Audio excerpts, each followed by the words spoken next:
আমি এখানটায় যে মূল উপকরণ সেটি নিয়ে নিয়েছি প্রথমত তো বালি, পাশাপাশি নিয়েছি পাতা পচা সার, এখানে রয়েছে গোবর সার এবং এখানে রয়েছে মাটি। চারটে জিনিস, এই তিনটে জিনিস মোটামুটি এখন একই রঙের, কারণ শুকনো মাটি এখন পাওয়া যাচ্ছে না বা সারগুলো একটু ভেজা ভেজা হয়ে গিয়েছে, কিছুটা বৃষ্টির জল, কিছুটা সিক্ত হয়ে। তো মোটামুটি এই হলো আমার প্রাথমিক মিডিয়া। পাশাপাশি আমি দেবো এখানটায় কিছুটা পরিমাণ নিম খোল আর দেবো এই সাফ পাউডার। এই চারটে জিনিস আমার মূল উপকরণ। নমস্কার দর্শক বন্ধু, আরও একটা নতুন ছাদ বাগান রিলেটেড ভিডিও নিয়ে তোমাদের সামনে হাজির হয়ে গেলাম। আশা করি তোমরা সকলেই ভালো আছো এবং অনেক অনেক গাছ লাগাচ্ছ। ওকে, আজকে যে বিষয়ে তোমাদের সাথে আলোচনা করতে চলে এলাম সেই বিষয়ে মোটামুটি দেখে বুঝেই গেছো। আজকের টপিক হলো বর্ষাকালের রেন লিলি। বন্ধুরা, বর্ষাকালে যে সমস্ত ফুল আমাদেরকে মোহাগ্রস্ত করে রাখে তাদের মধ্যে অন্যতম হলো এই রেন লিলি। মূলত 5-6টি কালার সাধারণত আমাদের এলাকায় গ্রাম বাংলায় দেখতে পাওয়া যায়। সাদা, হলুদ, লাল, গোলাপি, একটু বড় পেটালের বেশ কিছু, এইরকম কিছু নর্মাল বা কমন ভ্যারাইটি আমাদের কাছে রয়েছে। কিন্তু ইদানিং বেশ কিছু থাই এবং ভিয়েতনামিজ ভ্যারাইটি এসে সেই লেভেলটাকে অনেক বেশি এনহ্যান্স করে ফেলেছে। এখন বেশ কয়েকটি জনপ্রিয় ফেসবুক পেজে এই নতুন ধরনের এই রেন লিলিগুলো কিন্তু বিক্রি হচ্ছে। সেখানে আমি ভিজিট করেছি এবং দেখে আমি যেগুলি পছন্দ করে শর্টলিস্ট করেছি, অর্ডার দিয়ে মোটামুটি 8টা নতুন ভ্যারাইটির রেন লিলি কিন্তু আমি কালেক্ট করেছি। এবং কিভাবে আমি এই রেন লিলিগুলো, কি ধরনের মিডিয়ায় আমি এই রেন লিলিগুলো প্রতিস্থাপন করব, সেই বিষয়ে আজকে এই আলোচনা। তো চলো বন্ধুরা, আজকের এই ভিডিওটা আমরা শুরু করি। বন্ধুরা, রেন লিলির জন্য আমরা এই ধরনের প্লাস্টিকের গামলা সেটি আমরা ব্যবহার করব, কারণ এর যে গভীরতা সেটা কিন্তু 5 থেকে 6 ইঞ্চি এবং বেশ ফ্ল্যাট সাইজ। এই জাতীয় পটে রেন লিলি খুব ভালো হয় এবং আমি এইরকম গামলায় দেখো বেশ কয়েকটি ফুটো করে নিয়েছি। এই রেন লিলি গাছ প্রচন্ড বৃষ্টি পছন্দ করে, বৃষ্টি হলেই এই ফুলে কিন্তু উড়ি আসে, দেখা দেয় তাদের সুন্দর সুন্দর রূপ। কিন্তু এই গাছ জল গোড়ায় দাঁড়িয়ে থাকা কিন্তু পছন্দ করে না। ওয়েল ড্রেনেজ একটা সিস্টেম আমাদেরকে কিন্তু করতে হবে, না হলে গোড়াগুলি পচে যাবে, ভিতরে যে পেঁয়াজের মতন বাল্ব হয় সেগুলি কিন্তু পচে যাওয়ার সমূহ সম্ভাবনা। তো সেক্ষেত্রে আমাদের মিডিয়াটা তৈরি করতে হবে অনেকটা ঝুরঝুরে।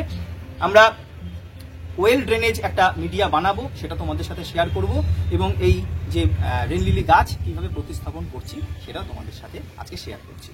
এই গামলার জন্য কিরকম মিডিয়া বানাচ্ছি সেটা তোমরা দেখো। এই জায়গাটা একটু মিষ্টি জায়গা, প্রচন্ড বৃষ্টি হচ্ছে তোমরা জানো। আমি এখানটায় যে মূল উপকরণ সেটি নিয়ে নিয়েছি প্রথমত তো বালি, পাশাপাশি নিয়েছি পাতা পচা সার, এখানে রয়েছে গোবর সার এবং এখানে রয়েছে মাটি। চারটে জিনিস, এই তিনটে জিনিস মোটামুটি এখন একই রঙের, কারণ শুকনো মাটি এখন পাওয়া যাচ্ছে না বা সারগুলো একটু ভেজা ভেজা হয়ে গিয়েছে, কিছুটা বৃষ্টির জল, কিছুটা সিক্ত হয়ে। তো মোটামুটি এই হলো আমার প্রাথমিক মিডিয়া। পাশাপাশি আমি দেবো এখানটায় কিছুটা পরিমাণ নিম খোল আর দেবো এই সাফ পাউডার। এই চারটে জিনিস আমার মূল উপকরণ। আমার মিডিয়ার মূল লক্ষ্যই থাকবে একটু ঝুরঝুরে, একটু হালকা মিডিয়া, যাতে ঠেলে গাছটা সুন্দরভাবে উঠতে পারে।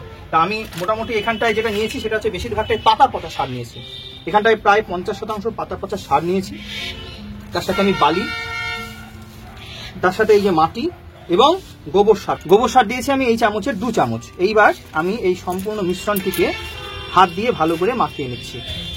বুঝতেই পারছো, অনেকটা বেশি ফ্লাফি হবে, ঝুরঝুরে হবে আমাদের রেন লিলির এই মিডিয়াটা।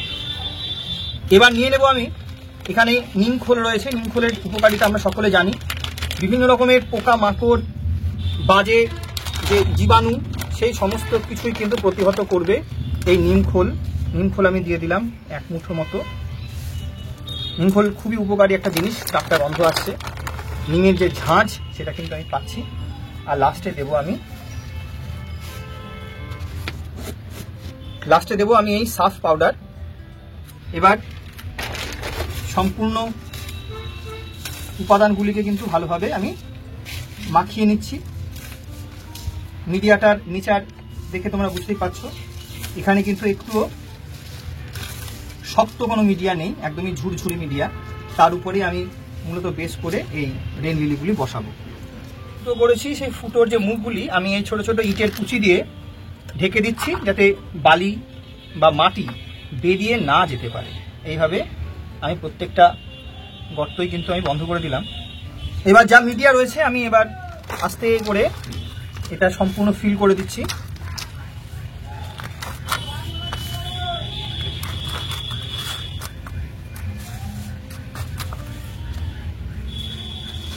বৃষ্টি আসলেই এই গাছে ফুল চলে আসে। এবার এই পটে যে রেন লিলির বাল্ব আমি কিছুদিন আগে পুঁতেছিলাম সেই জায়গাটা কিন্তু কম পড়ে যাচ্ছে। আমি নতুন ভ্যারাইটিগুলি আলাদা আলাদাভাবে এইখানটায় দেব, কিন্তু এইগুলিকে আমি ওই গামলায় শিফট করব। তাহলে কি হবে, একটা বড় জায়গায় একসাথে প্রচুর ফুল ফুটবে। এই জায়গা পাচ্ছে না বলে কিন্তু আর ঠিক আছে, আর এর মিডিয়াটা একটু শক্ত, তাই এই মিডিয়াটা আমি চেঞ্জ করে নতুন পটে দিচ্ছি, যেমন তোমাদের যেরকমটা দেখাচ্ছি সেইটা আমি নতুন পটে দিয়ে এই টবে আমি নতুন যে রেন লিলির বাল্বগুলি সেটি আমি তোমাদের দেখাচ্ছি কিভাবে করছি। আমি বেশ শক্তপোক্ত জিনিসটা।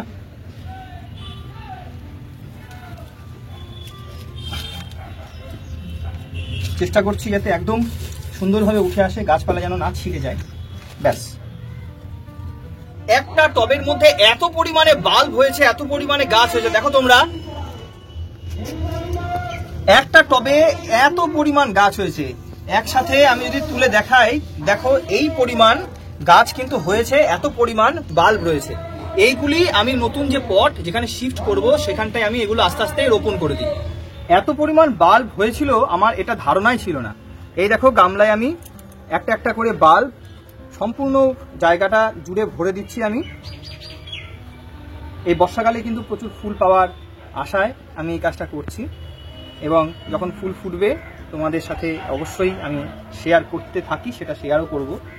তা এইভাবে আমি যে পুরনো আমার কাছে যে রেন লিলির বাল্ব ছিল সেগুলি কিন্তু ধীরে ধীরে আমি পুরো গামলা জুড়ে আমি বসিয়ে দিচ্ছি। একটু সময় সাপেক্ষ কাজ, অনেকটা ধানের চারা রোপণ করার মতো।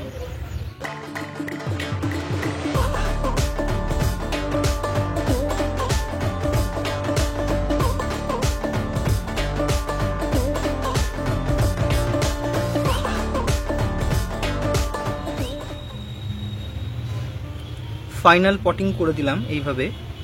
যখন স্টিকগুলি সোজা হয়ে উঠবে তখন আরেকটু মাটি আমি এর উপরে বসিয়ে দেব, ইঞ্চি দুয়েক মাটি আরেকটু লাগবে। আজকে মোটামুটি হালকা ঝুরঝুরে মিডিয়াতে বসালাম। নতুন যে কালেকশন করেছিলাম রেন লিলির সেই 8টি আলাদা আলাদা বাল্ব আমি মোট 6টা পটে বসালাম। এবার প্রহর গোনার পালা যে আমার এই বাগানে যে কীভাবে আর কি কালারের ফুল আসে সেইটা তোমাদের সাথে শেয়ার করতে চলেছি। আপডেট ভিডিও দেখার জন্যে আমাদের চ্যানেলটিকে সাবস্ক্রাইব করে রাখো। আজকের মতন টাটা।